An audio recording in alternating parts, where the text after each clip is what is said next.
A very warm good evening, viewers from wherever you're watching us from around the world. Welcome to QTV, the Gambia's first private TV station. And today we are starting the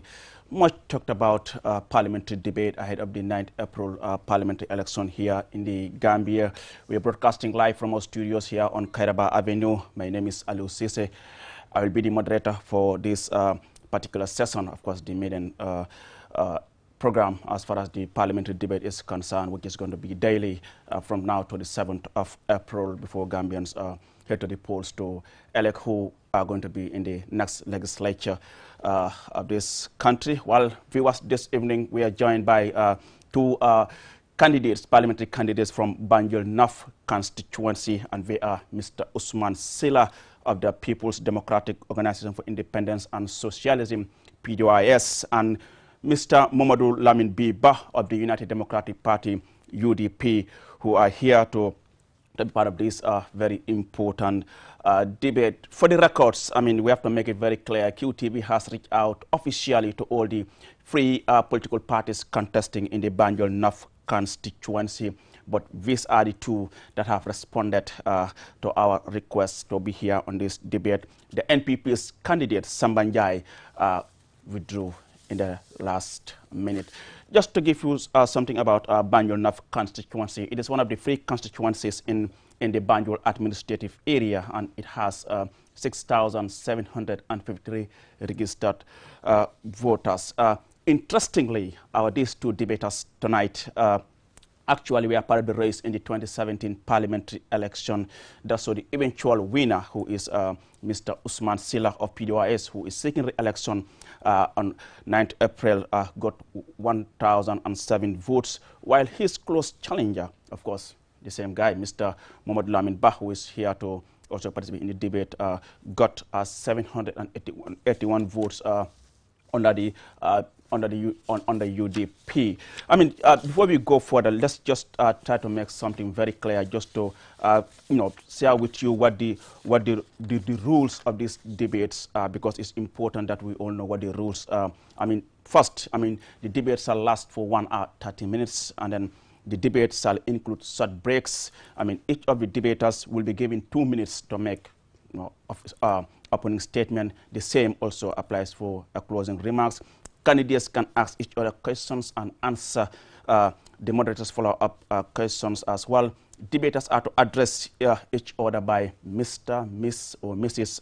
followed by the surname. The questions are independently prepared by QTV. None of the debaters have influence as to what sort of questions we ask. I mean, there will be no repetitions as far as the opening and closing remarks are concerned. There will be 10 minutes of phone-in call, to allow our audience to also, make their phone-in call and perhaps ask questions to either of the two debaters. And also, at the end of the debate, we expect the debaters to acknowledge each other, either by handshake or elbow bump. And then just before we get to the actual thing, just to give you a brief bio as to who these two debaters are. I will start with Usman Silla. Certainly we know he hails from Banjul, without which he wouldn't be able to contest in Banjul North constituency. Well, Mr. Silla, as we understand, actually started as a youth worker in the early 80s, working with a national NGO called Youth Front Against Drugs and Alcohol Abuse, and serving as its administrative secretary and director of studies. Mr. Silla is a media practitioner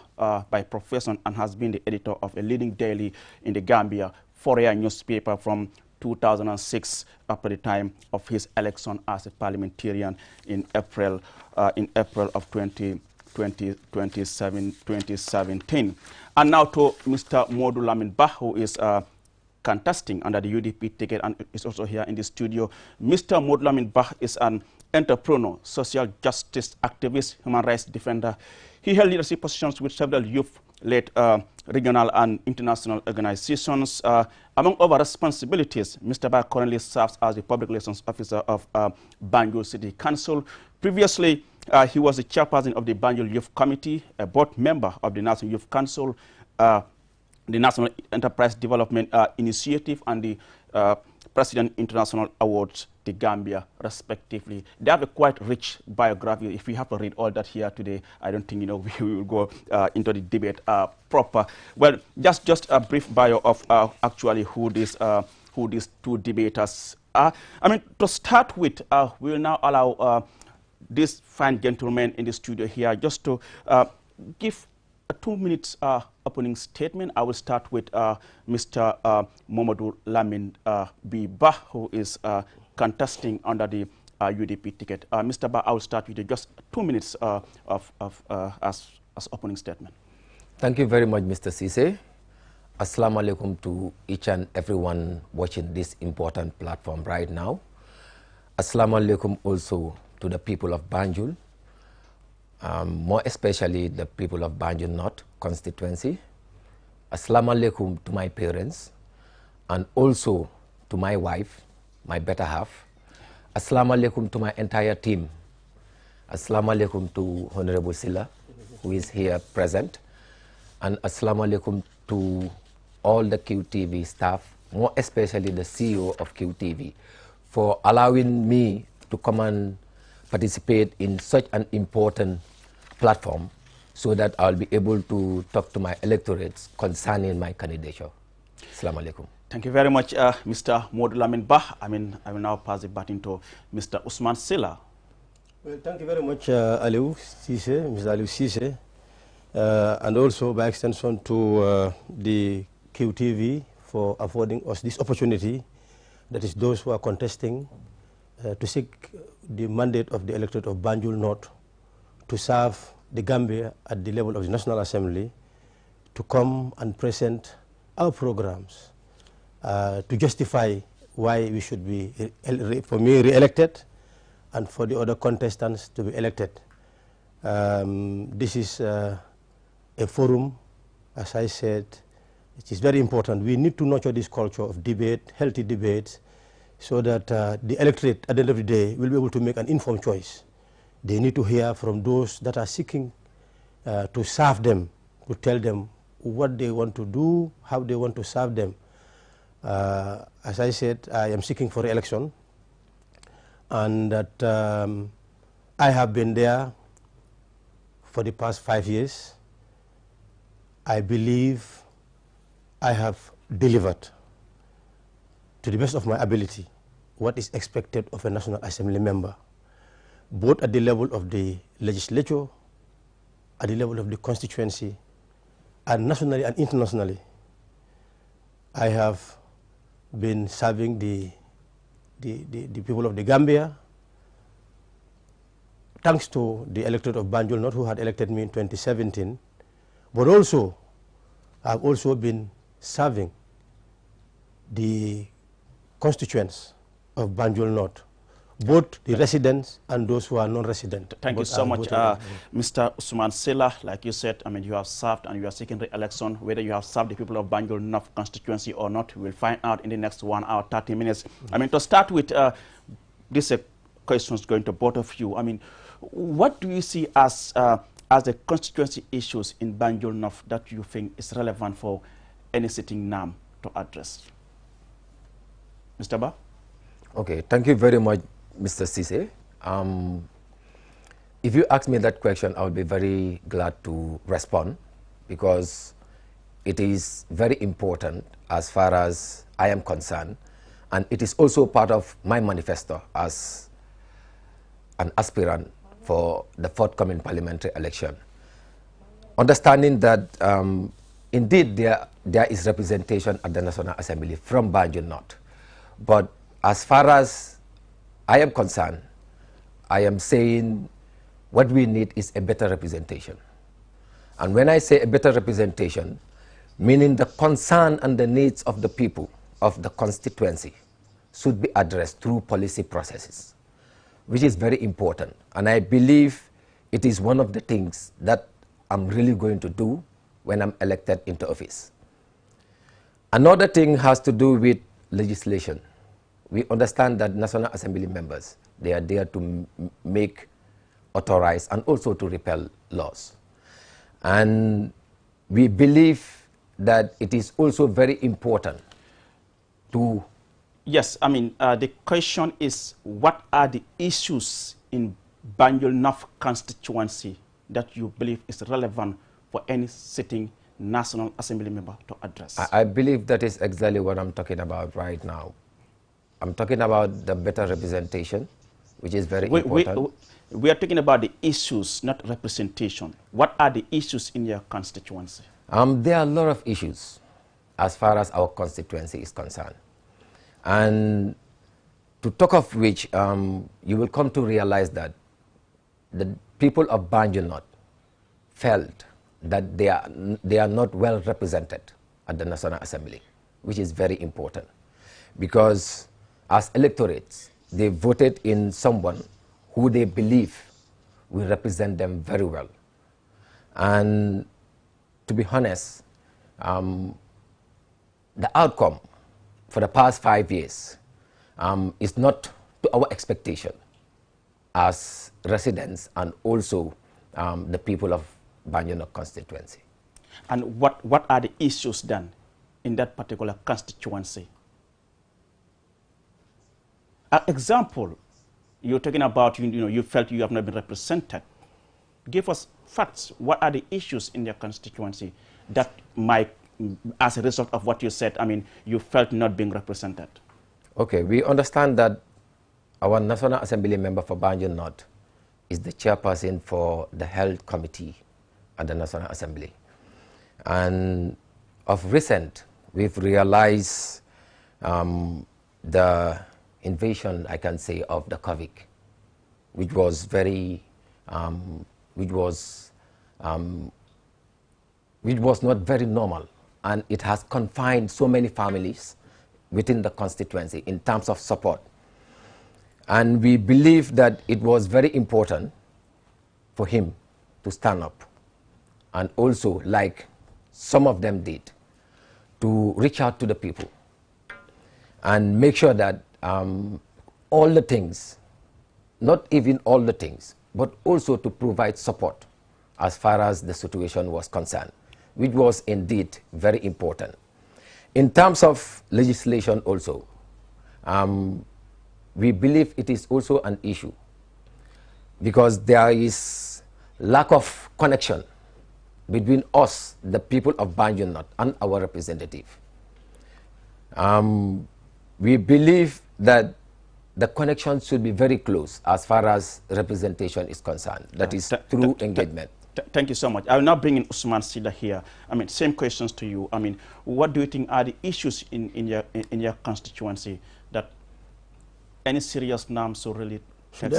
I delve into the issues, or should I report, or the rebuttal can come later? Yes, let's talk about the issues. Okay, the issues are, well, they are numerous at the level of the constituency. The first issue was the situation of the roads, the condition of the roads, the condition of the drain that surrounds the settlement of Kampama Estate, which is commonly called Tobacco Road. The issue of youth unemployment, the issue of women empowerment. These are the issues. There are issues that are general, that is everywhere in the country, but there are issues that are also peculiar. For the peculiar ones, which I've already started taking initiatives in addressing, the canal that is behind the National Assembly, but which sandwiches the settlement of Tobacco Road. This is a drain, an open drain, where the water, rainwater, that in Banjul normally deposit ends from there into the river. It is a challenge to the constituency. The drain is clogged because there is no efficient and regular collection of waste. So eventually the people resort to indiscriminate dumping, where gutters are also dumping places. This resulted in clogging, and that's the reason why during the rainy season last year, that area had to be inundated because the water is stagnant. There is undergrowth, that is grass is growing there. All sorts of debris, all sorts of waste is deposited there. And in addition to this, it was exacerbated by the fact that the sewage was also not working well. The pump that used to carry the water from that's the station, this last station, that's at Boxbar, into the Atlantic Ocean, was broken down. So they were emptying the sewage into that canal. So you can imagine that raw sewage, it resulted in inundation. And in fact, I was the first official, elected official, who went there. I was informed about 2 a.m. in the morning that that part of Tobacco Road that is near the canal, all the compounds have been inundated. It was 2 a.m. 8 o'clock in the morning, I was there. I was the first person to be there. I was there up to 4 o'clock, 4 p.m. I had to call all the institutions of the state that are responsible, the Ministry of Works, the NDMA for disaster, the consultant, the contractor of the Banjul roads, because they also had a link, the managing director of NAWEC, the Gambia Red Cross Society, the director of medical services, for them to address the situation. So I was there. I visited almost every compound that was there, that was affected. So these are issues that are really affecting. In fact, it is one of the plans that I would want to undertake to implement when I am re-elected, that canal. In terms of the roads, I was the first National Assembly member to talk about the condition of the roads, that the government needs to do something about it. For us, we are not policy makers. I had my colleague talking about policy. We are not policy makers. We are lawmakers. We perform oversight and advocacy. I had been advocating. I was the first who started advocating for the roads to be fixed.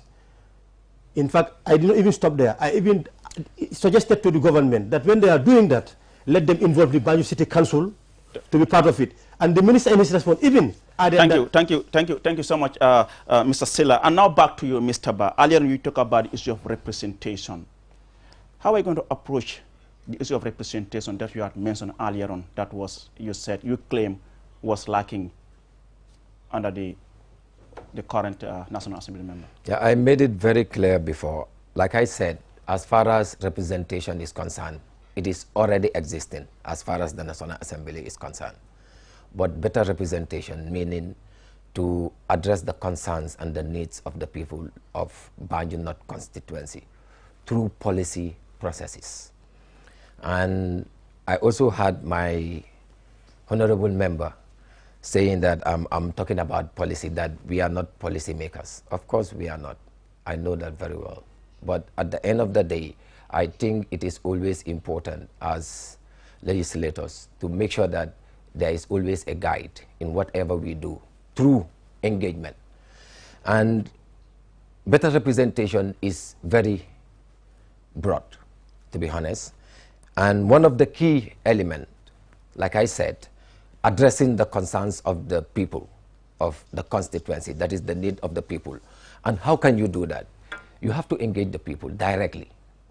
and not indirectly, which is very important. And for me, as far as I am concerned, I plan to do that in so many communication modes,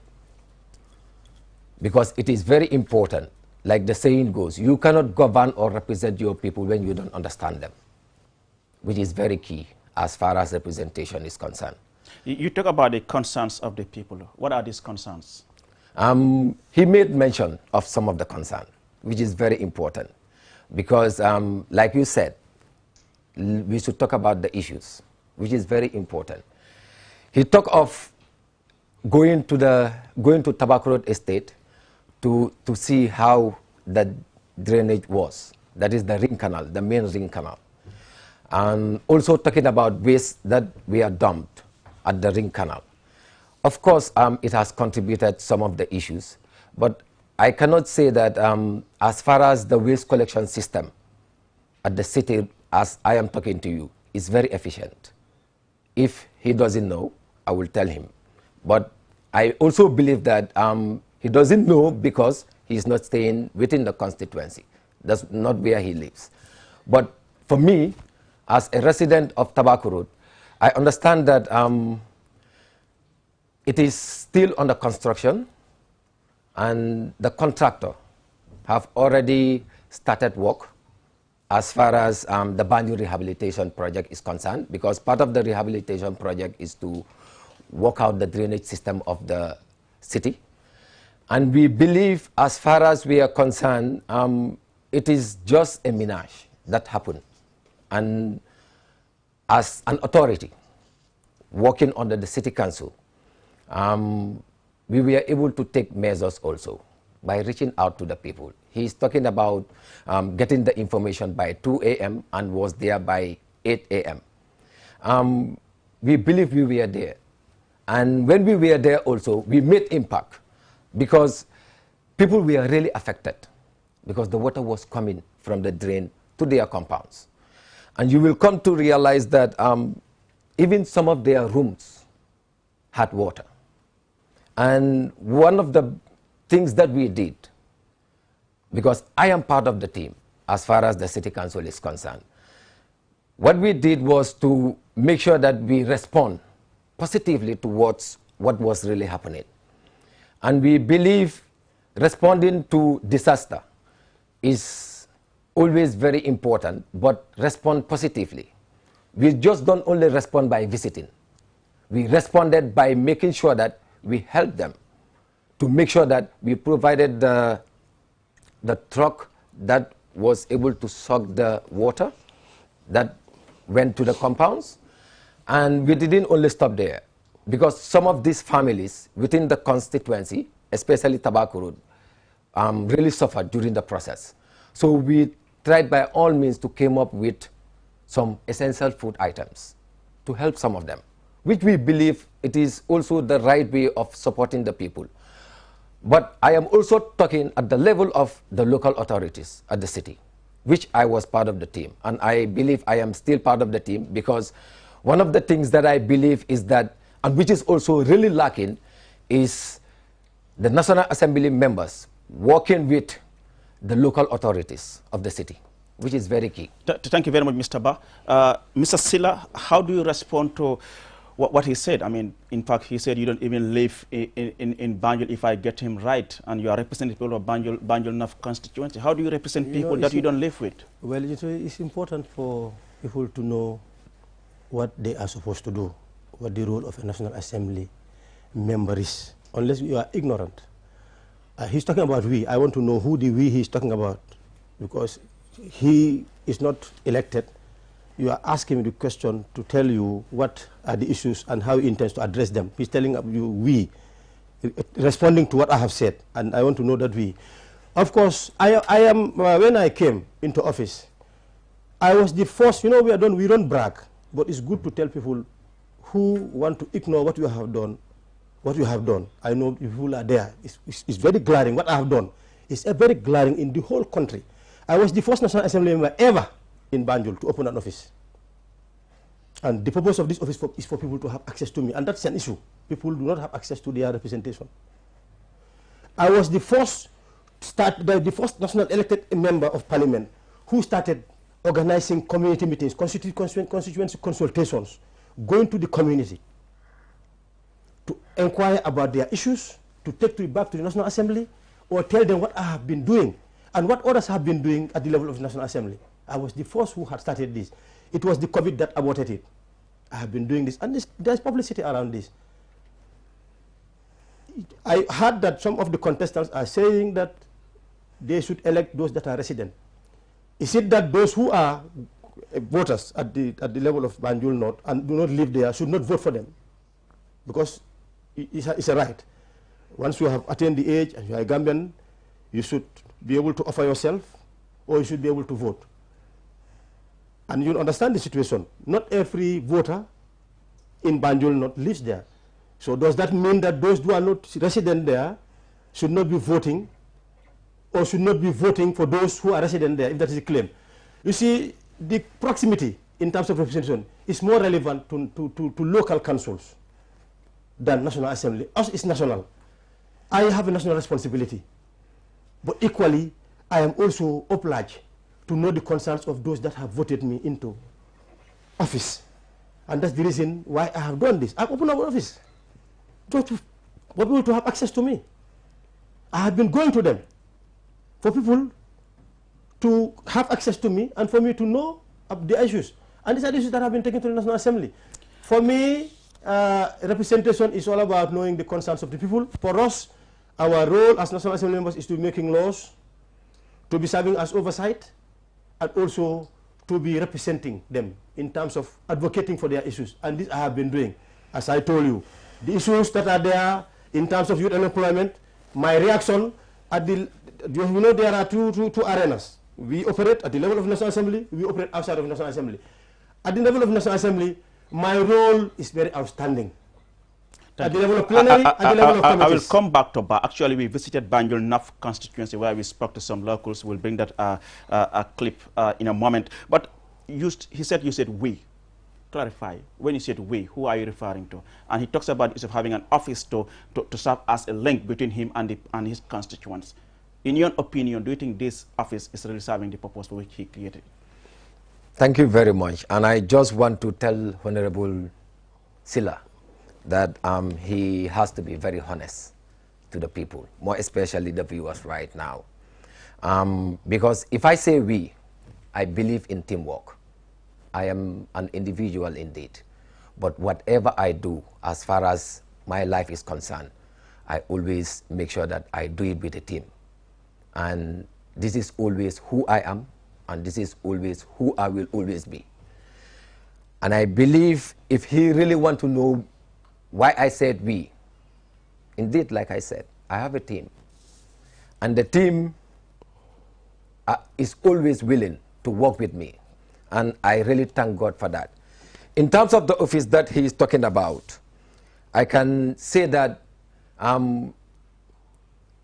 the constituency, the people of the constituency, maybe his family, and where he opened the office, but I don't believe that office is in use because that is the most quiet office within the constituency. It is not functional. It is not what we expect as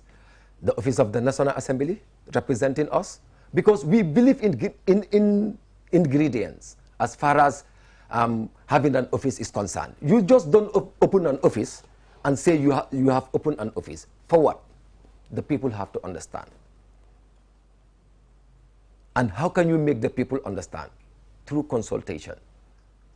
Like what I'm doing right now, seeking for their votes. I always tell them what is expected of me. Because talking about an office for the constituency is very important. Because for me, as far as I'm concerned, the office that I am going to make sure that it is going to exist within Banjul North will already create two jobs. That is, one, somebody who will be responsible for the secretariat. And when I say the secretariat, I mean a serious somebody. And a young person for that matter. And also, indeed, we must need a cleaner. That is already two jobs secured. So meaning the issue of unemployment, we started even advocating as far as we are concerned. Thank you very much, Mr. Ba. Well, viewers, just to remind you, you're watching QTV and we are broadcasting live from our studios here on Kairaba Avenue. I am Aliu Sisa, your moderator for this first episode of of what will be a daily live debate here on QTV as we approach the parliamentary election on 9th April. And today in the studio we have two candidates from Banjul North constituency in the names of Modu Lamin Biba, who is contesting under the United Democratic Party, and Usman Silla, who is seeking re-election under the PDIS party. We're also streaming live on Facebook and also on our YouTube channel, and of course people are also following on Q Radio 103.3. We visited Banjul earlier on to talk to some of the residents there, and let's take a listing of course, what they have been telling us about what they're expecting from whoever is going to be the next National Assembly member for Banjul North constituency. Let's take a listen. Election bi ñëw amna solo lool nekkul ne pour Banjul North rek waaye pour Gambie yëpp parce que amoon na li fi xewoon gisoon nañ benn constitution boo xam ne nii constitution bu baax la pour ñun ñëpp waaye dañ ko bañoon dañ ko fi reject te constitution bu baax la so moo tax su ñoo taana dañ war a taana ñoo xam ne nii xam nañ li xew si àdduna si xam nañ li xew si biir dëkk bii nii ñoo xam ne nii suñ demee foofu noonu dinañ mën a joxe seen wàlla ci liggéey bu nekk foofu noonu waaw foofu noonu dañ soxla ñoo xam ne nii am nañ xam-xam suñ demee foofu duñ toog rek noppi waaw su waxtu dibéet jotee dinañ use seen xel am joxe seen wàlla ci dibéet gi contribute si dibéet bi waaw suñ tooloo fi nga xam ne dañu war a decide loo xam ne nii dafa njëriñ dëkk bi dinañ mën a joxe seen wàlla contribute si wax loo xam ne nii dina njëriñ dëkk bi ba pare su ñoo vote ñu vote loo xam ne nii dafa njëriñ askani réew mi waaw waaye nit ñi waruñoo dem di vote waruñoo vote koo xam ne nii kii suma xeet la o kii suma xarit la o kii suma mbokka la o suma pati la bokka waaw man loolu man bokkuma si su ma vote su ma téye kata gi su ma ko dugal dama ko dugal foo xam ne nii ki ma faa ebal ki ma tànn ebal ko foofu noonu dina njëriñ dëkk bi. waaw man lu ma nekk séntu mooy waaw gars yi gën a yokk seen jom rek gën a def lu gars yi wax mooy lan su gars yi toogee danoo dimbale youth si danoo def lii so make sure ne su gars yi toogee tamit na gars yi def lu mel noonu yokk liggéey am nga si ay projet yu bëri si ay waaw comme noonu nit yi mën a liggéey ba pare gars yi change tamit loi boo xam ne nii ne mu ngi daw fii yu ko yaa ngi bëri kenn du si war dara xam nga so yooyu tamit gars yi si war a teg seen loxo tamit waaw. Nte be men fole ni ale momo so siran la ise molu ma koy katun sayin député bonto ni tata je jama be je ke digmbela silol de dalal kurango teng barinte aje men important wol luwala karote katun ni man free mo so to luwala karola atitano yo saye ni ala ya ke tata député bonto momo gagné tata député bonto ise ma koy woto baye dimbati yel mon tel dingol be mbol ye ma koy na dingolu toñana duniya ni be jemu kayro len anin koro problème o ta banna bar ni ngi kusoten kanaji ko luwa nyine mu luwa te ko hani mbatu ngan singol wakan ngado jibe ngota o man ke silode député wol mbe danila ni momodun ta sakon na jang momodun ta député mo ye ma ko to tabako jang well man kontaan na sa si question bi ma laaj because it's very important ndi xam naa ne MPs ñoom ñoo represent si House of Parliament which is the Bantaba dëkk bu nekk am na Bantaba village town lum tuuti dina am Bantaba so Bantaba ay Gambia nag mooy House of Parliament so MPs yi fa tase ñun dañ dee expect loo xam ne man ni ma ko gisee ñoom sax duñ ko dee mun a def because ñoom they are there pour provide laws yi ak yooyu noonu waaye ñun dañ dee expect ñu jagaral ñu tali bilal ñu school defal ñu yu bare bari even control cost of living bi ak yooyu noonu te at this time foog naa àddina si boppam moo am jafe-jafe because since coronavirus ñëw dafay si jafe-jafe secondly war bi in Asia fii nii naka la tuddati in Russia isi waat beneen jafe-jafe so ñun suñ bu waree expect suñ MPs solve ñu problems yu rëy yooyu du mun a demee noonu waaye nag dinaa expect pour gaañi inaak loos yoo xam ne dinañu mun a favor because loos yi suñu favor yee things dina gën a simple waaw noonu moom gisee naa ko du ma expect moom mu defar lifin bi Gambia bi especially Banjul because soo seetee ba seet Banjul dafa nekk dëkk boo xamante ne capital la yaa ngi déggal ma nekk di wax so man lu ma séntu si moom tamit comme mu seetlu tamit mu gëstu tamit si mbiri dunda bi because it's very important without energy you cannot do it understand so man mu seetlu si mbiri dunda bi loolu su ko defee dinañu over jàppale dañoo over kontaan si loolu especially ñun ndaw yi ñu nekk di dem school because soo seetee saal yaagut noonu gars yi yokka mbuuru te mbuuru xam nga ñun ndaw yi si school bi loolu lañ dee lifine loolu lañ fa dee breakfast understand amuñ fa dara lu dul mbuuru so façon yooyu noonu mbuuru gars suñ ko wàññee ñun ndaw yi dañoo kontaan ak leneen suñ ko waree wàññi comme i saaku maalo yi nii because léegi price bi dafa over high te ñeneen ñu ngi fa duñ ko mën a afford moom nag su taawee ñu ngi ko ñaan su taawee mu gestu si mbiri loolu yëpp si mbiri dunda bi mu gestu si bu baax su ko defee nag ñun dañoo dem si kanam. jërëjëf waaw jërëjëf. Well, viewers, those were the views from the streets of Banjul North constituency. As you have heard from them, I mean, they have touched on different issues. The failed draft constitution, having somebody who is very knowledgeable, who understands issues, the issue of voting looking at the national interest. I mean, not voting based on tribal lines. I mean, youth empowerment, women empowerment. I mean, the high cost of living. Those are all issues that the people of Banjul North constituency will be hoping to see. I mean, whoever wins the election, when he gets to the parliament, these are issues that the parliament should be able to address through the formulation of laws that will better the lives of every Gambian. And it's important because Banjul North, ñëpp xam nañ ne moom olof yaa fa gën a bari soo bàyyi xel sax nga gis ne ñu fa gën a ñu fa wax yëpp ñu bari si olof lañ jël laaka waaye just pour den dalala si programme bi rek lii nekk na loo xam ne lu am solo la debate la pour ñu jéem a waxtaan candidat ñu xam ne bëgg nañ pour taxaw ut li nga xam ne moo nekk toogu bi ca Banjul North constituency am na solo pour ñu wax ko si olof tam pour ñi nga xam ne ñu ngi déglu ñu ngi seetaan ñu mën a xam lan lañ fi nekk di waxtaanee just balaa ñu doon def si break bi comme ni man ko waxee rek ñu ngi doon waxtaanee ay yoo xam ne ay jafe-jafe la nga xam ne mu ngi am si biir Banjul North constituency dinaa doon si yow rek Mr Modou Lamine Ba bi ma nekk ñaareel yoon yaa ngi ut toogu bi 2017 bokkoon nga si res bi nga ñàkk si nga xam ne moo mujjee taw bi moo nekk Ousmane Sila nga del si waat pour ut li nga xam ne moo nekk toogu bi soo naroon na xool tey biir Banjul apart from si li nga déggagum gars yi li ñu wax yan moo nekk ay jafe-jafe si biir Banjul constituency yoo xam ne am na solo trop pour képp koo xam ne gañe nga wala li nga xam ne moo tax nga génn pour jongante si parliamentary election bi. jërëjëf Aliou. dama wax rek ne dëgg la taxawoon na waaye si décision yàlla mu def ne lu ma taxawoon antuwut te ma sante si yàlla bu baax te góorgóorlu si tamit ba fu ma tollu tey di see wax alhamdulillahi rabbil alamin si biir loolu laajte nga lu am solo gis nañ comme ni ko suñ naataango yi waxee comme noo ko waxee waa Banjul North ñoo wax xam nga dama fi wax si doorin ba si kàllaama angale ma ne leen representation mu ngi si National Assembly bi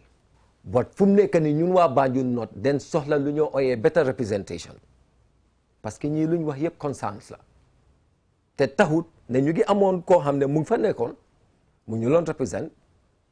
waaye tey mu ngi nekk loo xam ne ñoom ba léegi is an issue te lii moo nekkoon issue in 2017 te ba léegi moo nekk issue te gëm naa ne man suñ ma sànnilee karta lu bari si issue yu gaay raise dinaa ko dox ba mu antu parce que looloy suma wareef looloy war a nekk suma njëriñ su ma demee si National Assembly bi pour make sure ne represent naa waa Banjul North and by extension the Gambia parce que lan pour make sure ne loo xam ne ñëw na si loi boo xam ne pour loo xam ne pour réew mi la dafa jàppale réew mi jëmal réew bi kanam man si loolu lay taxaw te si loolu lay dox te xam naa ne lii nekk na loo xam ne lu am njëriñ la si néegi député yi parce que ñu bari dañ lay gis ne situation daf lay dem ba nga xam ne ñu ni neen duñ lee understandante si waxtaan loolu lu ko lay waral rek mooy réero parce que wax naa ko si kàllaama angale gis nga sooy represent sa nit yi foog nga xam leen dafa over important soo xamutee sa nit yi laf laa isil problème bu mag te loolu moo nekk di happen right now si tunda Banjul North pour mu leer. waaw jërëjëf pour mu leer xam naa yëpp dina leer tey honorable Ousmane Sila dégg nga sa waa gox nga ne mu nekk Banjul North constituency li ñu wax dégg nga si li ñu wax ni si wàlli the failed draft constitution ñu ngi wax ñu ngi wax si wàlli dooleel jigéen yi ak góor yi ñàkk a liggéey bi wax ne si wàlli dundin bi seeraay bu mu am yow yaa ngi fa woon for the past juróomi at lan nga def bi nga nekkee foofu noonu pour mën a gis yéen yi ñu adresse ko. waaw am na nag lu mu waxoon si kàllaama nasaraan angale xëy na wax dëgg na ko naa tontu wolof rek waaye loolu naa ko tontu sax naa ko si ñambaasale. waaye li nga wax noonu mooy ne xam nga fokk nit ki foog nga xam li nga ut wax naa ko ne nit ki su amul xam-xam xamuloo li nga war a def la jar ngaa dëkka baax na nag ñi ut baati nit ñi doole nit ñi pour dem nekkal leen si place bi mu nekk ni ñu am xam-xam xam li ñoo def man bi ma toogee li ma njëkk a def mooy dama ubbi béréb boo xam ne nit ñi mën nañu fa fekka musta am gulet Banjul laa mun a wax béréb bari si àddina si réew mi la bari na place su bari waaye nag Banjul laa mun a wax gulet mu am ma am ndaw boo xam ne mu fa may koo fay su ma liñ maa fay man weer bu dee falaa koo fayee kër googu ma jël def ko office dama ko fay su ma si liñ maa fay laaj te maa ngi am njaboot maa ngi am yenn soxla waaye yëpp pour nit ñi mën a jot si man ñi bëggut a ñëw nag si yow duñ ñëw si yow ñi bëggut a gis li ngaa def duñ gis li ngaa def loolu dafa normal is normal waaye man xam naa ne li ëpp si Banjul not li ëpp si réew mi rafetlu nañ li maa def rafetlu nañ tax office boobu ma ubbi ndaxte musu fay am yëpp niñ jot si man nekkuma MP boo xam ne damaa dugg si moto am tinted glace nekkuma officiel boo xam ne damaa dugg si moto am tinted glace amul kenn ku ma gën a jegeñ nit ñi si ñi tànn si réew mi yëpp nag amul kenn ku ma gën a jegeñ nit ñi tànka laay dox fu nekk laay dem ew ma sax ubbi office nit ñi ma fekka si ma ne ñu ma fekka si xaaral ma tam ma dem di leen fekki am na koo xam ne du mën a ñëw moo taxoon ñetti weer yu nekk ma dem si gox yi ñetti gox-goxaat la am li ñuy wax woot campement woot box ba woot Crabaylan woot dama ko dee teglante dama ko defoon mu emoo ak ndaje bi ñu di am néegi tànneef yi mooy ordinary session bi ñetti weer yu nekk penco boobu noonu balaa moo jot benn bi ñaari bi balaa moo jot ma dem ñetti fan yoo xam ne dama ko teglante dem si benn gox bu nekk dem wax a ñoom laaj leen li ma def mooy damay wax li ma jëlee fële li ma daan def seen tur li ma daan wax seen tur liñ fa wax li fa nguur gi def li ñeneen ñi di wax loo xam ne daf leen soxal ma ñu wax leen ko su ma fa jógee laaj leen ne leen lan ngeen bëgg a ma yóbbul leen lan ay seen ité lii ma ngi ko daan def gulet musta am ma ñëw yaa ma dama daan def lii nii waaw dañ am time parce que ku nekk 2 minutes nga war a am so loolu moo tax dinaa del si waat si Mr Barry xam naa dinaa ñëw si yow Mr Ousmane Silla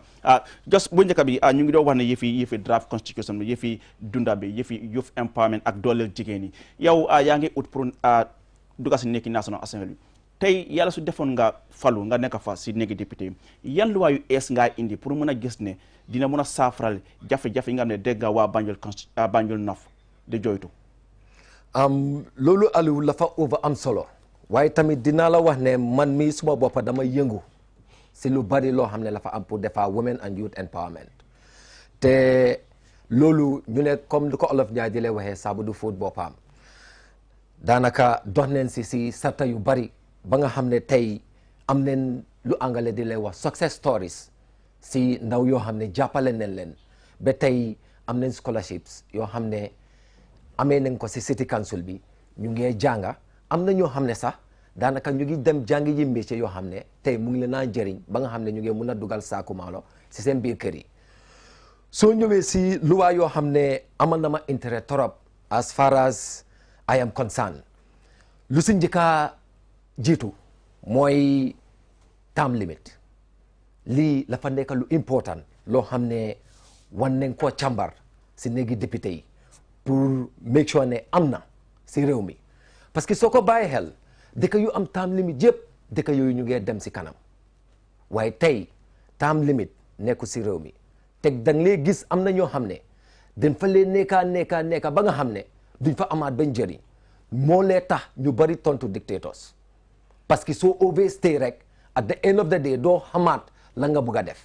waaye tey suñ amee at least term limit that is 2 terms yow nit ki nga nekk si si gox nga seek for their votes yàlla def nga am ko soo fa nekkee at least comme lu olof Njaay di lee wax sa first election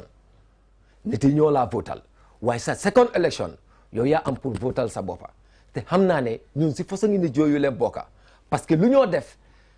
nit yi leen koo defal ñun engagement ak citizen participation ak ñun la fa over important duñ ko caaxaane si benn boor maa ngi dégg suma honorable mu ngi wax waxi xam-xam gis nga xam-xam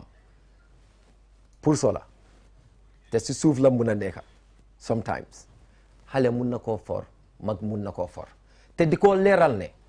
xam-xam bu moo wax noonu su fekkee ne moom dafa firndeel laaj moom moo ko amee jërëjëf Mr Ba mu ngeen nax boppam ok naa del si wàll bi ko 2 minutes bi jeex na jërëjëf Mr Silla comme ma ko waxee rek nekkoon nga fa am ngeen yow lan nga def soo naree jastu si gannaaw lan nga def pour mun a gis ne yoo xam ne sa waa constituency ñu ngi ko joytu bi nga fa nekkee lan nga def pour mun a gis ne daal am nañ ay luwa yoo xam ne mun na saafaral ay jafe-jafe yi nii loo def. man li ma def bari na. limal ñu ko li ma def wax laa ne leen taxawal naa office pour niñ fekk si ma du lu ndaw dama dee fekki gars yi nekkut lu ndaw ew ma si loolu noonu tam maa ngi wax ne si liñ maa fay laa ko jël di ko def taxawaloon naa scholarship xam ne juróom benni xaleel yu nekk Banjul North foofu noonu si liñ maa fay ma jël leen ko fayal scholarship lii sax bokkuma si ñu koo tànn dama jël principal yi St. Augustine's bi Fada Bruno Tupan ak ay yoo xam ne ay ñuy taaya teachers ak serving teachers ñoo xam ne ñu ngi jàngale ba tey ñoom laa jël ñu nekk mbootaay bi nga xam ne ñooy tànn bëgguma see bokk sax ndax yow yaa ngi sa yaa ngi support parti bi mu nga support parti bële bëgguma koo xam sax nañ ma wax rek weer bu dee ñetti weer yu nekk ma ñëw bindal leen chèque jox leen ñu jox xale yi lii def na ko boobu constituency yaa ngi wax constituency specific interventions def naa loolu noonu waaw am na loo xam ne da nga koo def constituency bi dafa nekk si biir Gambia foog ñu bàyyi suñu xel ne am na loo defal réew mi yëpp constituency bi daf see bokka daf see génn Crab Island School fi mu nekk Crab Island am na 25 employees ñoo xam ne borom kër ñu jiite kër ñu ngi fa nekk di liggéey di feeku salary Crab Island am na téeméer ak juróom-ñaar fukk ak juróomi nit ñu fa jàng kenn ku nekk weer bu dee doo fay dara dañ laa fay sax dana nekk scholarship lii nekkul lu ndaw lii nag waa Banjul North xale Banjul North ñoo si gën a gis seen boppa waa emu si Banjul North rek ndaxte doo taxawal béréb bi jàngale ne rek pour Banjul North rek la benn tunda rek la loolu waa nangu ko yaa ngi xaajaale dafa ëppun waaye dégg naa ñuy wax ne waaw dafa taxawal school bi waa Banjul North dafa jël ñeneen ñoo xam ne nekkuñ waa Banjul North bokka si xam nga loolu mooy gàtta xel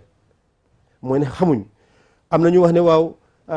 waa school baa nga am na ñu wax sax ne ñoom mooy ñan noonu soo ne gàtta xel xamuñ mooy ñan mooy man xam nga tamte ma la wax ne la ñëpp nekkuñ ne ñëpp ay ànd ak yow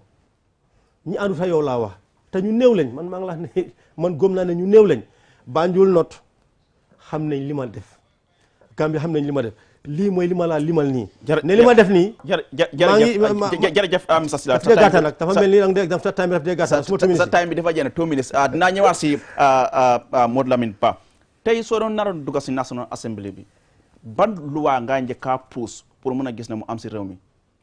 balaa maa dem si loolu dama buggal leeral dara rek parce que askan bi ñu ngi ñoo seetaan te comme ni ma ko waxee woon si kàllaama anglais it's very important pour honorable Sila mu very honest daanaka mu déggu si ñu ñoo seetaan give compliment where it is due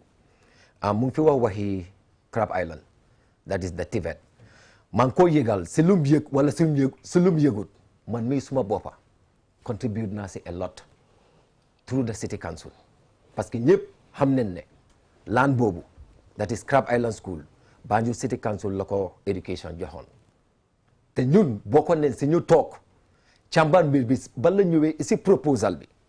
te ñun we understand proposal bi dem na ba cabinet so duñ toog fii di wax loo xam ne comme like lu waroon a ñëw si council bi la parce que soo bàyyee xel project bi si boppam that is Holland Foundation si jiitali madame Sonko if I am right da ngaa gis ne time bu moo ñëw si honorable Sila la fa fekka ne local council si ñu ngi woon si election pour mu leer te su fekkee ne tamit la fa fil ne like foofu leer na 2 minutes nga am soo mu ne gaaw rek nga tontu question ma laaj ni of course dinaa tontu sa laaj waaye la fa important tamit pour ñu leeral parce que askan bi leen nekk di waxtaanal te man duma fi toog ne gis naa yàlla te gisuma yàlla man duma façon ngi nit boobu parce que dama gëm yàlla torop waaye si biir loolu comme lu may wax rek tey su ma demoon si National Assembly bi luwaa bu ma dinaa bugg a gis pour mu am si réew mi mooy term limit lii bugga naa koo puus ba nga xam ne ñun ñëpp dinañ xam ne nekku ne place bi suñ bos la ñun kese te dinañ try by all means pour bàyyi fa legacy loo xam ne dafa over important si representative yow su fekkee ne yow da nga ñëw nit yi sànni la karta I think it is very important to be very honest to your people. Honorable Sila loo am pour mu ngi wax rek honesty fanaa moom moo dishonest because mu ngi wax loo xam ne du dëgga mu ngi wax loo xam ne amut Crab Island maa ko njëkk a initiate Krabaylan Minister of Basic and Secondary Education moomoon laan bi Krabaylan ñun dañ am legitimate tenure foofu noonu xaw man kana nekk squatter waa ñu ni squatter mu ngi wax na maa gis ne mu ngi wax in the name of the council bi nekkut issue bi ñun National Assembly lañ koo wax su ñëwee lan laa def bu mu laaxoo council si gis nañ how the lack of transparency bi nekk council si lack of inefficiency yi nekk si council si loolu topic yi boppam la te loolu National Assembly lañ ko lifine council si they are subordinate to the mu ngi doon wax ne déggoo council si ak MP yi council si they are subordinate to the MPs they are national overarching we are overarching ñun dañ nekk si kaw executive bi sax mu ngi suñu ron executive bi si boppam ñoom ñoo jiite local council si soo ñun dañ nekk above them su consultation ñoom ñoo war di ñëw ut suñu dimbal suñu jàppaleen seen liggéey waaye soo liggéey soo xamul li ngaa def ngay na ngaa compete ak koo xam ne liggéey dafa utee ñun Gambia la we are national Ousmane Silla is not Banjul not National Assembly member is Gambia every National Assembly member sa responsibility is Gambia you are beyond it's the microcosm council si they are limited to a locality ñoom de ndaw moo tax ñu wax nguuru ndaw yi leen nguur gu mag la soo ñoom bokk ñoom ñoo war a ñu jàppale seen liggéey sooy seen nañu la ja mooy ne duñoo déggoo ñoom dañoo compete bi ko xam nga soo amee ñu incompetent so loolu la li xew nag mooy ne council National Assembly issue si maa ngi wax man yi ma doon def soo ñëwee maa ngi la wax ne la nekkut ne ñun suñu responsabilité community constituency bi rek la am na national responsibility boo xam ne dafa affect the council women fund bi jóg ñëw development fund bi women enterprise fund bi ñëw dama play a leading role there as chair of the select committee on women laajal ministre bi ak ñi fa nekka su ma taxawtoon xar suma tànka du doon passé maa ngi ko def te fi mu nekk jigéeni Banjul not ñu bare nga benefit from that ñu ngi ñëwoon di am training ministre baa ngi la isi woon Krabaylan foofu ñu fa am training mais ma rek ma ñëw danga ma ne tel bala ma rek du ma dama filmé non dama assume ne non waaye time la for ñu stick because bëggu ñu loolu am na fu dewoon fond mu ngi wax covid bi ma rôle bi ma jël covid Gambia fii ñaari nit la am ñooy feesi covid Gambia Minister of Health ak Ousmane Silla chair of the Select Committee on Health jërëjëf ñu ñëw ko feesi covid fay bi covid bi jërëjëf Mr Silla ko bañ a nangu di leen dalal di leen wax rek yéen a ngi seetaan QTV ba léegi di leen li nga ne moo nekk live debate tey nag ñu ngi ci Banjul North Constituency dina dafa nekk loo xam ne QTV dinañ ko bëgg indi bés bu ne at 9 o'clock ci guddi pour indi ñi nga xam ne ñoo bëgg a jongante si National Assembly election boo ñëwee ne pour ñu jéem a waxtaan ku nekk yan plan nga am suñu la naree fal pour nga nekk si néegi député yi pour leeral ko rek Banjul North Constituency three candidates ñoo fa taxaw ngeen ma nekk Ousmane Silla mu ngi taxawal PDOIS Modou Lamine Bah mu ngi taxawal UDP ak kenn ku ñu xamee si nga xam ne moo nekk Samba Ndiaye National People's Party waroon na fii teew mu toog ba last minute mu ne moom du mun a ñëw so moo tax tey ñu am fi ñaari candidates yi nga xam ne moo nekk Modou Lamine Bah UDP ak Ousmane Silla nga xam ne moo nekk di taxawal PDOIS party dinañ dem with a short break te suñu def ci waat rek ak waxtaan bi continuer.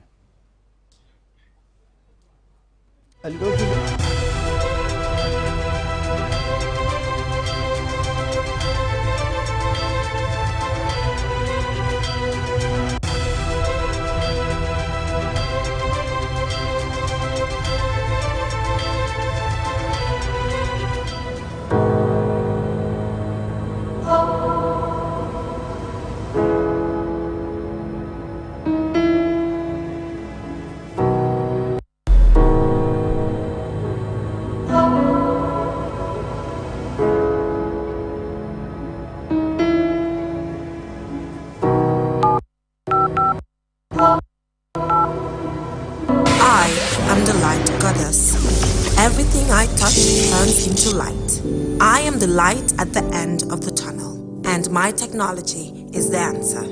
I am the happiness in your life. I keep you connected, and I am Q-Power. I am Q-Cell. I am Senior Boss. We innovate, others follow. Call 111 for more information.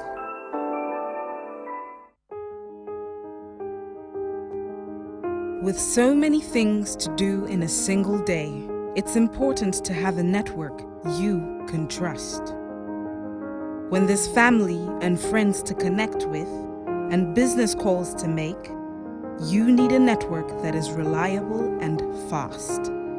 Talk longer, browse faster, go farther, and roam wider. When your network is solid, the world is your oyster. QCell,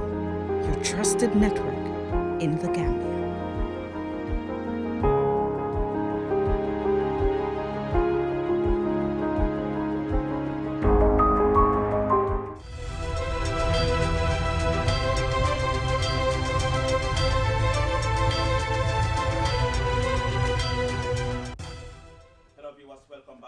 Short break. You're still watching QTV, and we're broadcasting live from our studios here on Kairaba Avenue. I am Aliou Cissé, moderating today's session as we begin what will be a daily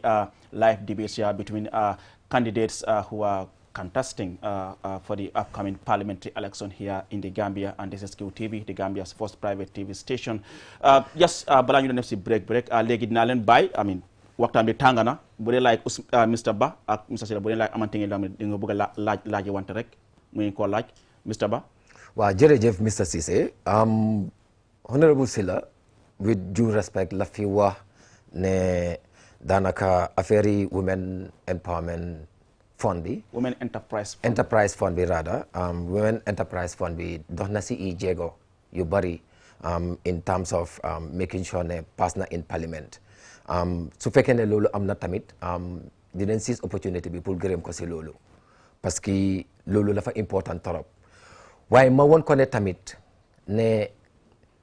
jigéen yi Banjul yi daanaka most of the women groups in Banjul man maa xar suma tànki tubéy pour make sure ne they become organized groups nu ma ko defee mooy dama leen engage si so many platforms ba pare teg si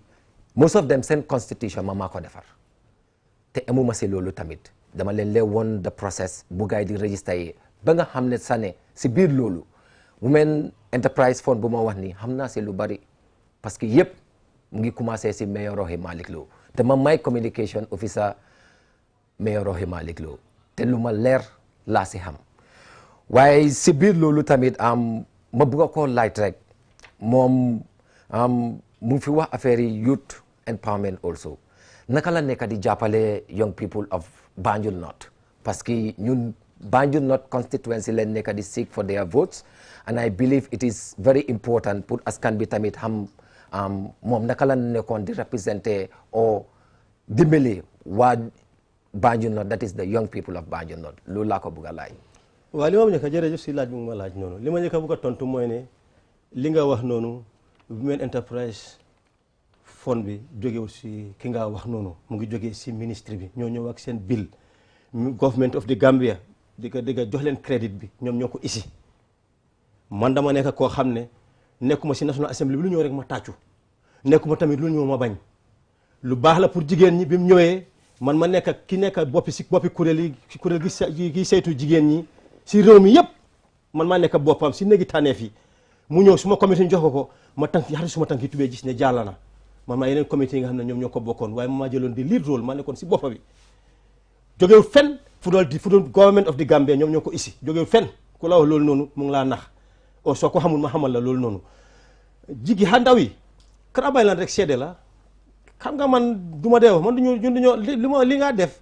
karabay lan nekk suma responsibility man suma li ma war mooy ma nekk si néegi tànneef yi di wax li nga xam ne moo jëriñ askani Gambia yëpp te waa Banjul North bokka si ak li nga xam ne tamit Banjul North rek la itteel nekkul feneen o su nekkee feneen mu ngi Banjul North te dama ko war a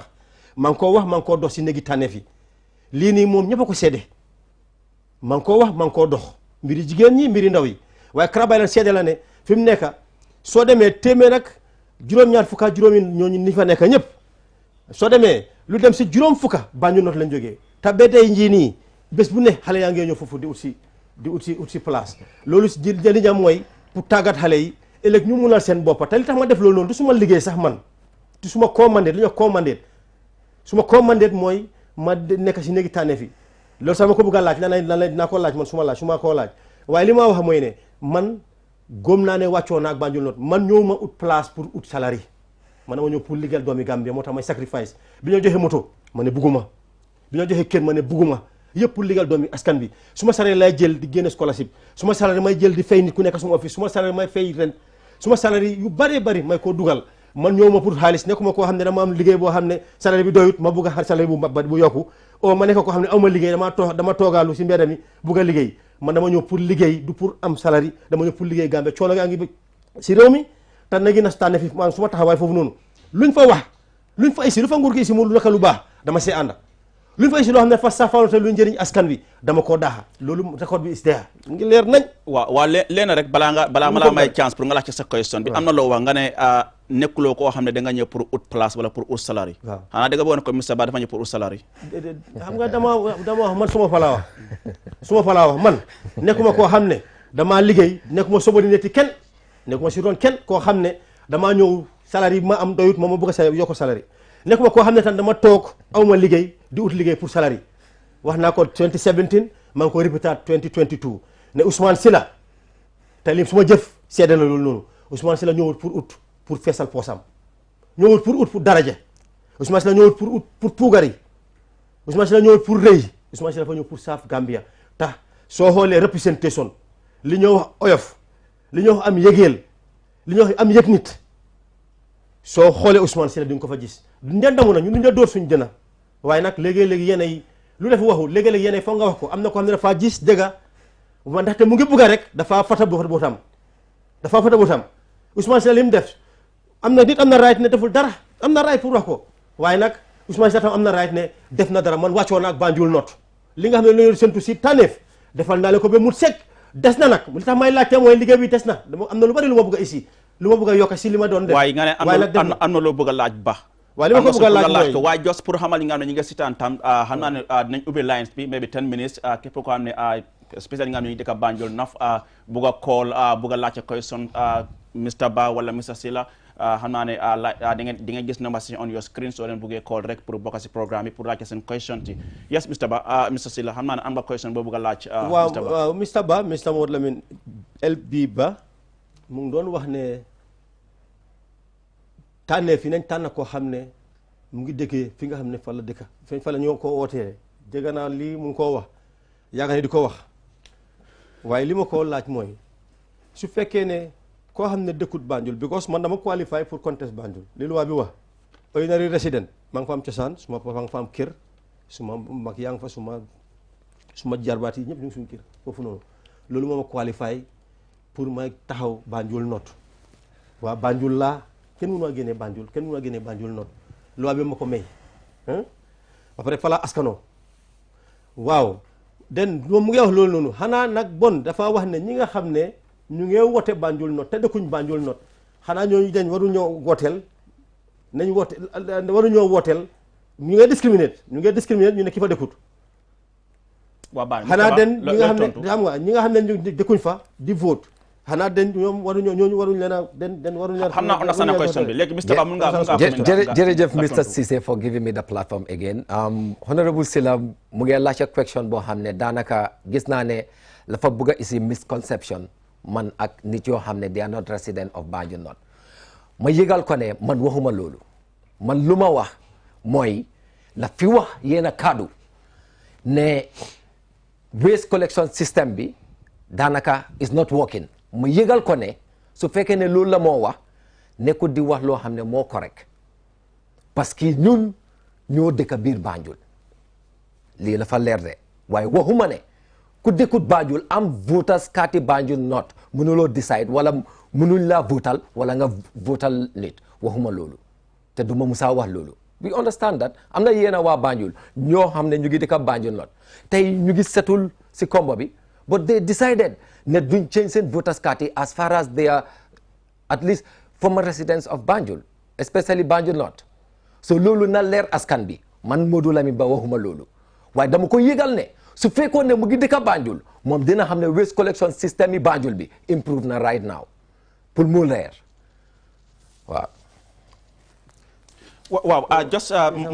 ma delluwaat si dégg nga lu mu wax mu ne leeral na ko. waxut li nga wax bu mix situation bi loolu tax si doorin bi te ba léegi ma bamtuwaat si loolu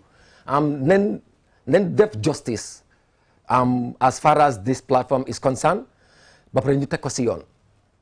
man nag to be honest suma kilifa la te lu tax ma wax loolu mooy doomi aadama bu nanguwul ñu jiite la doo musaa jiite te man dama bëgg a jiitu ëllëg si bi te su neexee yàlla damaa jiite. waaw man nag bu ma jiite man dama bëgg a liggéeyal nit ñi man dama bëgg a saaf waaw waaye mu ngi affaire mbalit bi soo demee Banjul fi mu nekk pax mu ngi fees teb ak mbalit li tax may wax ne système bi nga xam ne mooy système waste collection système bi efficientul mooy ne sensibilisation nit ñi naka la ñoo sànnee mbalit amuñ fu ñoo sànni mbalit moo tax ñu sànni mbalit si pax yi soo demee Banjul di nga gis pax yi yëpp a ngi fees teb ak mbalit te loolu waste la ña la ko war a collecte mooy council bi seen dis dia mandate so loolu moom du lu ma exagéré waxuma ko pour ne dama sànni xeer kenn man sànni ma xeer kenn because man council bi dafa subordinate council bi subordinate to me council bi subordinate to me man am Mr. Silla bala ma rek pour yegal Mr. Silla mbokk nga amee ina silan QTV di la yëngal ne open line si léegi képp ka ne bu nga ko rek xam naa da nga gis numbers yi on your screens mën ngeen a call ngeen bokk si programme bi Mr. Silla ba ma ñëw si yow si earlier clip bi ñu def play from Banjul North yaa ngi dégg gaa ñi ngay joytu yëfi high cost of living bi I mean ñu bari ñu ngi wax ne there's no price control luwaa loo xam ne dafa mën a sotal yëpp yow bi nga fa nekkee 5 years lu nekkul 5 days lan nga def pour mën a gis ne ñu am luwaa yoo xam ne dinañ mën a saafaral façon yii nii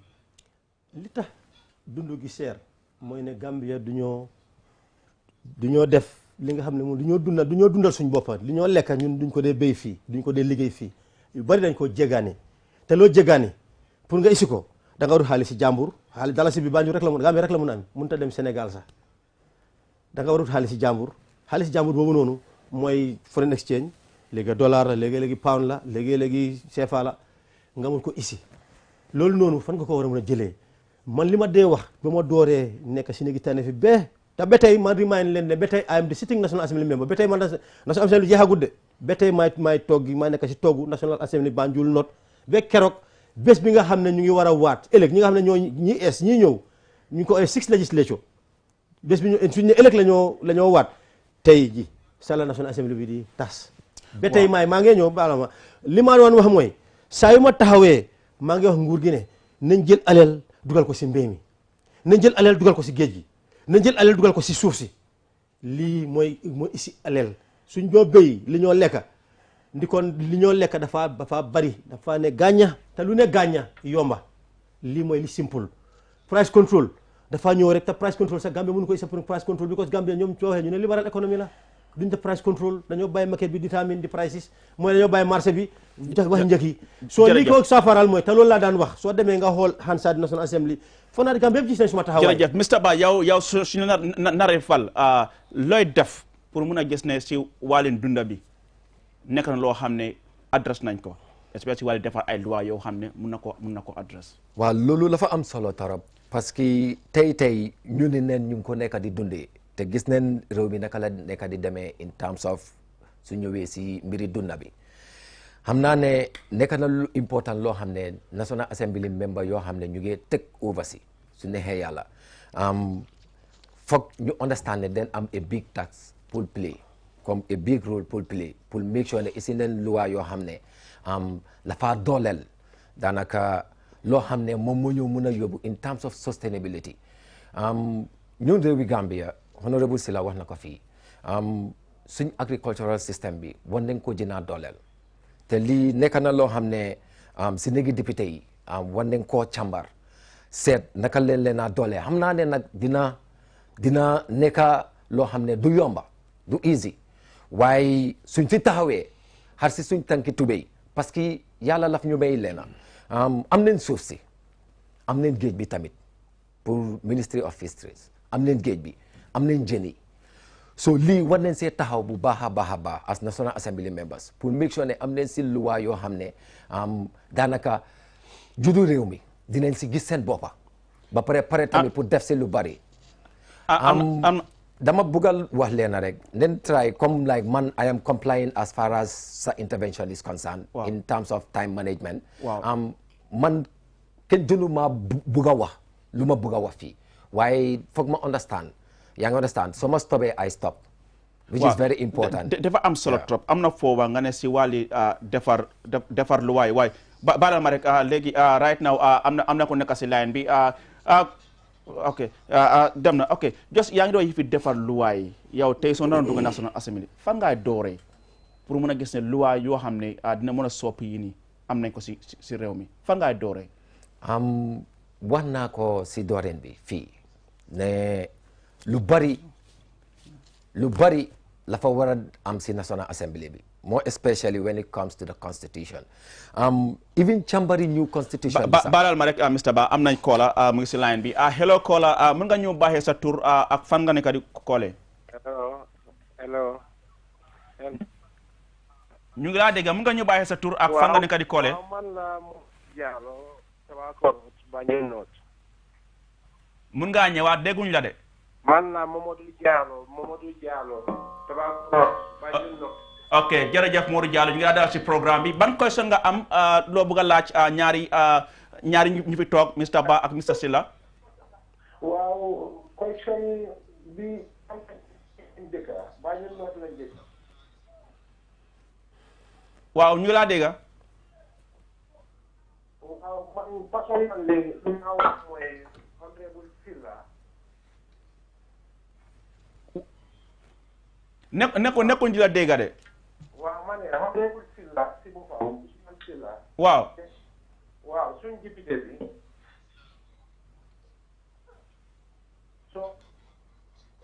baalal ñu rek nekkuñ di la dégg xamal yow xam naa network baa nekk di am jafe-jafe ci fu mu nekk di koole yes Mr. Ba mu ngaa continuer ci wàllu luwaa bi ñu doon discuss noonu. waaw comme noo ko waxee rek xam nañ ne si National Assembly bi dem fa nekk pour defar loi te mu nekk war a nekk loi yoo xam ne la faa nekk the interest of the people te ñu war koo jiital tamit si lu ñoo def tey wax nga fi wàllum dund bi wàllum dund bi métti na métti boo xam ne tey war nañ koo càmbar si néegi député yi ba nga xam ne am nañ loi yoo xam ne daanaka waa Gambia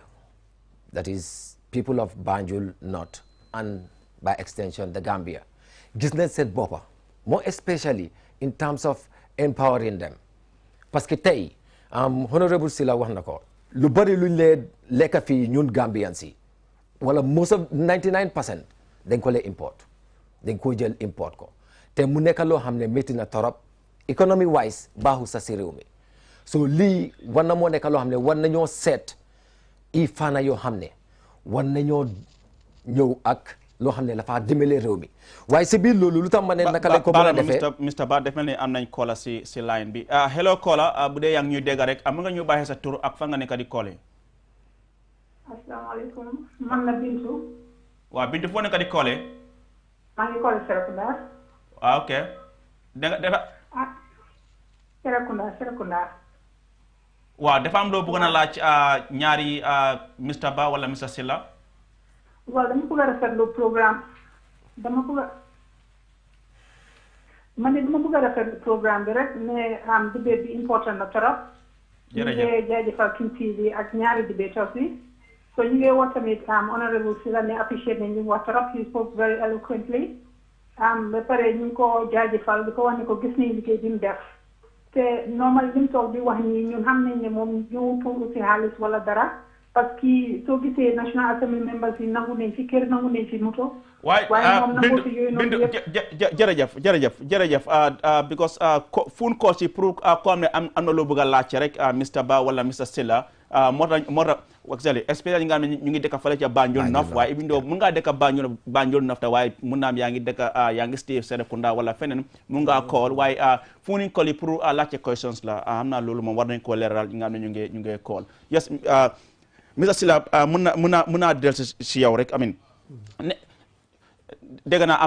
am na beneen call ak mu ngi si line bi mu ngi callee Banjul North hello caller mun nga ñu bàyyi sa tur hello salaamaaleykum wa rahmatulah. waaleykum salaam mun nga ñu bàyyi sa tur. maa ngi tudd Thierno Omar Senghor dëkk Lancaster. waaw jërëjëf Thierno Omar Senghor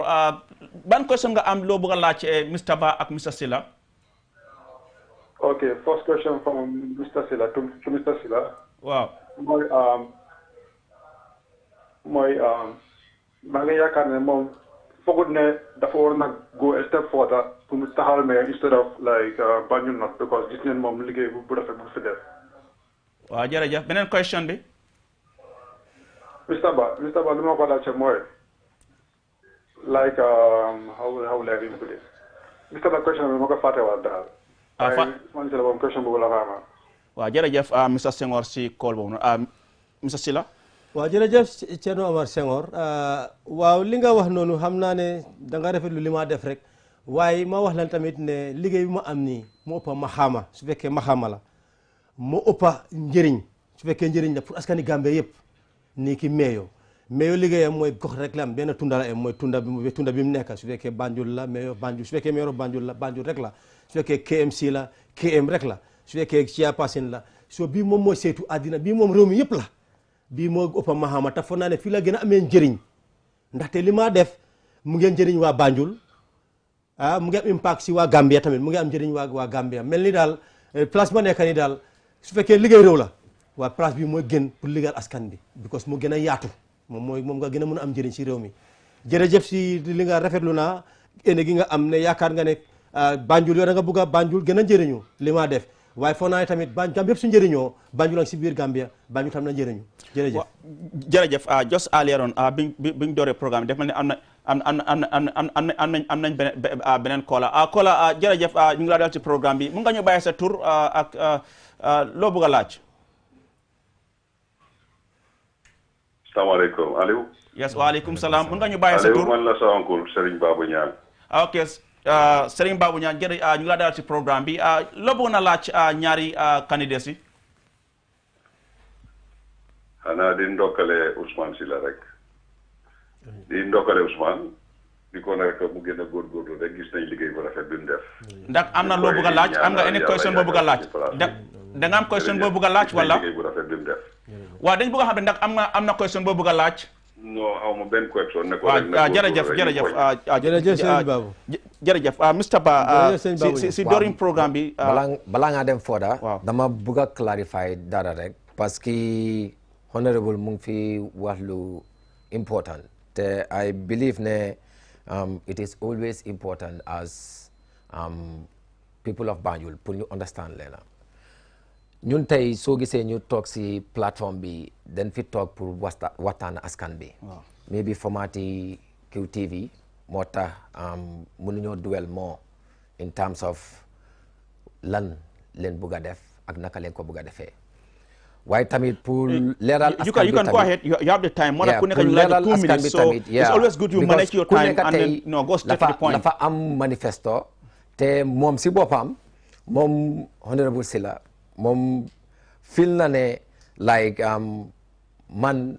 dama nekk koo xam ne daanaka dama ñëw pour seek for position or dama ñëw pour seek for more salary parce que xam naa ne waxam bi daf ko wax comme ku nekk si mbedda bi parce que man fu ma jógee xam nañ ne si njëkk ak si taranga laa jógee te always lu ma lay wax mooy respect which is very important. dinaa fi wax ba jógee fi du ma ko fi wax loo xam ne amut parce que la fa nekka loo xam ne si man la nekka te man tamit du ma toog fii ma toog si loo xam ne dama ko war a wax askan bi pour ñu yëg ko ma toog si parce que xam naa ne su fekkee ne mbiri xam-xam bu ma wax noonu ne moom la fa fil ne moom la fa xam maa ngi ko yëgal ne ku xam yëpp mooy yàlla ñun i doomi aadama rek leen di saaku lu bari si yàlla te yàlla mooy yëpp. jërëjëf Mr Ba am nañ beneen kola si line bi kola ok kola boobu den yes Mr Ba mu nga daaneel li nga doon wax noonu. ok comme nu ma ko doon waxee rek dafa important trop pour ñu ñëpp ñu understand loolu ne Modou Lamine Ba dafa am lot of programmes yoo xam ne already daanaka tàmbale naa ko te maa ngi ko commencé woon di def te maa ngi ko continuer di def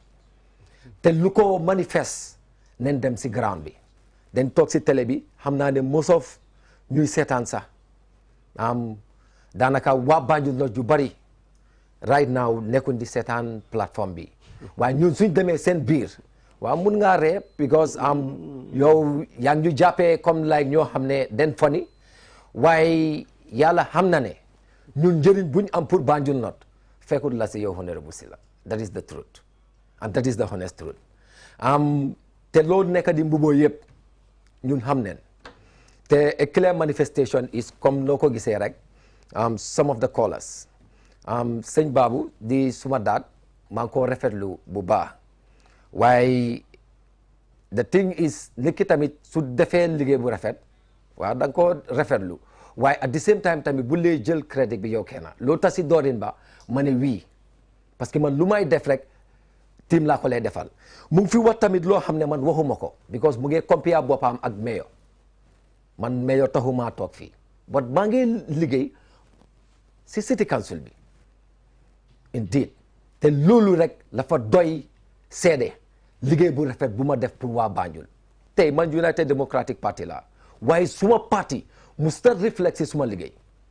te waa Banjul mun nañ koo attest su fekkee ne am nañ access pour call na gaay call ñu wax kan mooy Modou Lamine Ba which is very important su fekkee ne man moom foog naa ne man xaw ma ne mënuma ko compare ak mayor man tooguma fii pour compare kenn ak kenn man ak moom la te man ak moom nekkuñ i rivals we are just here to compete ideas at the end of the day la fa des si electorate si suñ demee si saaku ñu ñoo sànnil karta moo gën a important angale bi mu ne politique is about people which is very true but election is about numbers ma remind ko suma kilifa la de te ba ëllëg bi suma kilifa la waaye na xam ne numbers yi mu ngi si ground bi te dañoo laaka lu gaay di dégga te understand léegi jërëjëf Mr Bah daf mel ni we're running out of time because debate bi 1 hour 30 minutes la cover nañ 1 hour 30 minutes bi waaye am nga 3 minutes pour nga def sa closing remark lan moo tax nga foo ne waa Banjul North war nañoo sànni Modou Lamine Bah pour mu dem représenter Banjul North. waaw jërëjëf balaa maa def loolu damaa njëkkaa gërëm daanaka QTV for giving me this platform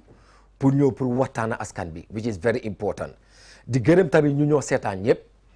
di gërëm tamit suma team si njiitali suma campaign manager a young person like myself parce que ñun as young people suñu advocate for youth empowerment then war a make sure ne at least ñun ndaw yi because ñu ñoo mun a knock heads together which is very important di gërëm suma family di gërëm waa Banjul North parce que tey soo gisee ma am the zeal ma am Pastef bi pour taxawal waa Banjul North dama gis ne dañ ko jar te nekk na loo xam ne lu important la pour ma def ko because xam naa ne su ma fa nekkee comme nuñ ko lay waxee I am the face of Banjul North not the face of official but the face of Banjul North because xam naa ne su ma demee si National Assembly bi su ma bëti pour riid la su ma gémmiñ bi pour wax la su ma noppay pour dégg la te su ma bakkan bi pour nokki te dinaa use tamit su ma xel pour make sure ne lu ma jëlee si nit yi loolu laa yóbbu si National Assembly bi in terms of debates seen problème mooy nekk suma problème te si biir loolu tamit di saaku ñaan si suma kilifa su ma ne suma kilifa nekku ne caaxaan lay wax de parce que mut na ma papa di saaku ñaan si moom nag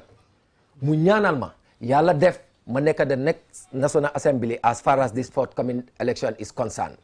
loolu maa ngi koo saaku si yow honorable Sila te xam naa ne sa xol bu set di ma ko ñaanal te dinaa ko nekk ji te su ma ko nekkee dinaa make sure ne jërëjëf man dinaa ko continuer jërëjëf Mr Bah jërëjëf ta 3 minutes jeex na honorable mu ne nga ñaanal ko soo léegi sax close remarks honorable si 3 minutes rek waaw mun naa koo ñaanal kañ waaye xam naa ne moom su fekkoon ne man gëm naa ne man li maa def su ko mënoon man su ma ko doon daaxoon du ma doon taxawi su ma kenn koo xam ne man foog naa yéene gi mu am sacrifice ma pare pour def ak li maa def su ma gisoon ku nekk Banjul North foofu noonu ku feeñ du ma doon taxawi waaye loolu aside moom mu ngi wax na mu ngi personnalise affaire yi mu ngi ko jël jàppee ko boppam di wax loo xam ne man waxuma ko sax waaye xam nga léegi-léegi ñu ne man weeruma suma géeja dama wax rek dama général ne man dama ñëw pour liggéey dama ñëw liggéeyal Gambia nag ni mu tëddee mooy foog ñu tànna la ka constituency moo la war a tànna pour nga liggéeyal Gambia man dama liggéey Gambia man ndawi Gambia laa man njiit laa si liggéey du ma njiit si kilif ni nekk si kaw nit ñi man dama nekk njiit di daan doole pour génne nit ñi si coono dëkk bi ñàkkaa ngi fi ne tar poverty dëkk gi nit ñi sonn nañ tànn nañ président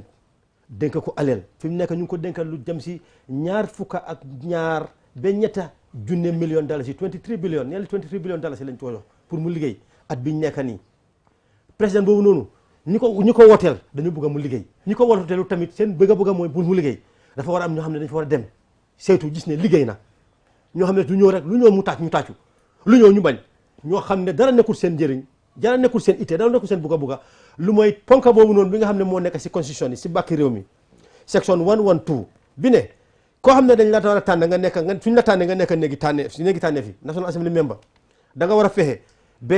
nga safeguard the dignity of the National Assembly both in and outside mooy maxaama bi nga xam ne dayo bi mu am ndaxte doole nit ñi lañ la dranga yow yaay nit ñi foofu noonu ak réew mi yëpp yow lañ dëkkat seen doole pour nga liggéeyal leen nga sàmm loolu noonu nga ormal leen bul jël place boobu noonu pour sa poosi boppa sa njëriñ boppa looy def looy wax na nekk lu njëriñ askan wi ak loo xam ne soo ko defee soo tëddee sax nga nelaw sax di nga nelaw mooy li tubaab di wax conscience moo tax man su ma dox biir Banjul North su ma dox biir mbeddi Gambia yi damaa sigi man gëm naa ne wàccoon naa Gambia wàccoon naa Banjul North waaye ni ma ko waxee su ma toogoon billaay su ma gisoon koo xam ne man taxaw yi ma tànk yi mat pare pour taxaw sacrifice ma bëgg a def ak li maa def ku ko ma ko daaxa du ma doon taxaw yi ñaanal nag li nga bëgg nga am ko si affaire yi nga ndaw nga fa naa ne yow sa area mooy ne demal nga yëg youth work youth activism nga liggéey bu baax a baax a baax a baax a baax a baax waaye pour liggéey askan wi liggéey askan wi fi ñu li ñu war a def nii man su ma gisoon te gëm naa ne Banjul North li ma def nañ ko wécci ak dara nañ ko stop góoma ko góoma ne Banjul xam naa ne am nañ seen jërëjëf honorable sa 3 minutes yi jeex nañ xanaa di leen gërëm rek di leen sant si time bi ngeen jël xam naa ne moom di ngeen xam nga joante loxo sa nga gërëmante si ni ngeen ñëw pour pikki nga ne moo nekk parce que lu am solo la lii yëpp nekkul pour dara waaye xam nga rek ñu jaamalante xam nga waxtaan comme ne na am nga competition of ideas la as we prepare for the parliamentary election. Well, viewers, with that, I mean, I have to thank Mr. Modlamin Bah and of the United Democratic Party and Usman Sela of PDOIS, who are among the three candidates contesting in the Banjul North constituency. Again, for the records, let me make it very clear. QTV has officially reached out to all the three political parties contesting in Banjul North, and these are the only two that have accepted to be on this platform. Sambanjai of NPP chose to withdraw. Di ko leeral rek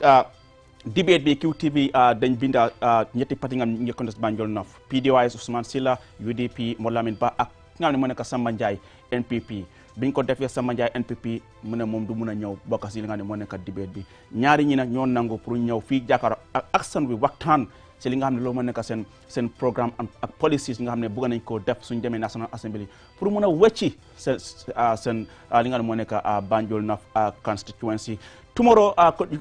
tomorrow we'll be back here at 9 p.m. for a similar debate, and then we'll be having candidates from the Serekunda West constituency. On behalf of the production team and everyone, thank you so much. Comme dinañ xamal rek elect inshallah dinañ fi am li nga moo nekk Serekunda West constituency seen candidates yi nga xam ne ñoo taxaw pour jongante dinañ fi nekk elect at 9 p.m. pour am similar debate comme li ñu fi am tey rek di leen gërëm di leen sant si ni ngeen toog toppa programme bi. We hope to see you tomorrow. Bye-bye.